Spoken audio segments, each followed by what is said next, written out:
தேவ பிள்ளைகளே, எதிரிகளால் மிகவும் ஒடுக்கப்பட்டு கொடுமையான வாழ்க்கைக்குள் வாழ்ந்து கொண்டிருக்கிறீர்களா? பிரச்சனைக்கு மேல் பிரச்சனை. என் குடும்பத்தை நான் வழிநடத்த முடியவில்லை.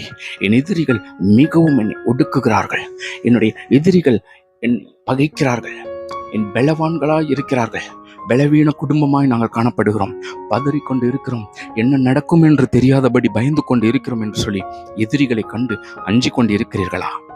நாகும் தீர்க்கதரிசன புத்தகத்திலே 1வது அதிகாரத்தில் 13வது வசனம் இப்பொழுது சொல்லுகிறது, நான் உன்மேல் இருக்கிற அவன் நுகத்தை முறித்து உன் கட்டுகளை அறுப்பேன் என்று கர்த்தர் சொல்லுகிறார்.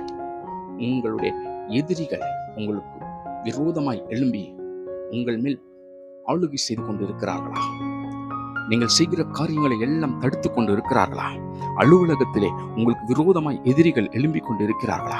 நீங்க செய்கிற தொழிலிலே, உங்கள் வீட்டருகிலே உங்களுக்கு விரோதமாய் ஜனங்கள் கூடிக்கொண்டு பல காரியங்களை செய்து கொண்டு இருக்கிறார்களா? எல்லாவற்றிலும் புலம்பிக் கொண்டு இருக்கிறீர்களா? ஒடுக்கப்பட்ட குடும்பமாய், ஒடுக்கப்பட்ட மனிதனாய் தன்னந்தனியே நின்று கொண்டு இருக்கிறேன் என்று புலம்பிக் கொண்டு இருக்கிறீர்களா? பயப்படாதிருங்கள்.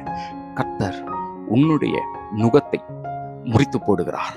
எதிரிகள் முழுவதும் அழித்து போடுகிறார். ஆனால் எதிரிகளுக்கோ தேவன் சொல்லுகிற வாக்கியம் நாகும் 2வது அதிகாரம் 13வது வசனத்திலே, இதோ நான் உனக்கு விரோதமாக வந்து ரதங்களை புகையெலும்ப எரித்து போடுவேன் என்று கர்த்தர் சொல்லுகிறார். உன் எதிராளிகளுடைய ரதங்கள் என்பதற்கு அவர்களுடைய ஆளுகை தன்மையும் அவர்களுடைய பொருளாதாரத்தையும் குறிக்கிறது. அவர்களுடைய பொருளாதாரத்தை வைத்துதானே உங்களுக்கு விரோதமாக நிற்கிறார்கள். பணபலம், அரசியல் பலம், பதவி பலம், இப்படிப்பட்ட காரியங்களை வைத்து உங்களுக்கு விரோதமாய் நிற்கிறார்களா? பயப்படாதிருங்கள். உன் எதிரி முழுவதும் அழிக்கப்பட போகிறான். தேவன் முதலாவது அவருடைய பொருளாதாரத்தின் மேல் கையை வைக்கப் போகிறார். நீங்கள் மேலே எழும்ப போகிறீர்கள். எந்த எதிரிகள் உங்கள் மேலே நடந்து சென்றார்களோ நீங்கள் அவர்களை மிதித்து போடும்படியாய் தேவன் உங்களை வெள்ளத்த ஜாதியாய் மாற்றப் போகிறார். எந்த எதிரிகள் முன்பதாக நீங்கள் கூனி குறுகி ஒடுக்கி போனீர்களோ அதே எதிரிகள் உங்களை கண்டு அஞ்சி நடுங்கும்படி அவர்கள் கூனி குறுகி ஒடுங்கி ஒளிந்து கொள்ளும்படியாக செய்ய போகிறார். அவர்கள் நுகம் முறிக்கப்பட்டு விட்டது. God bless you.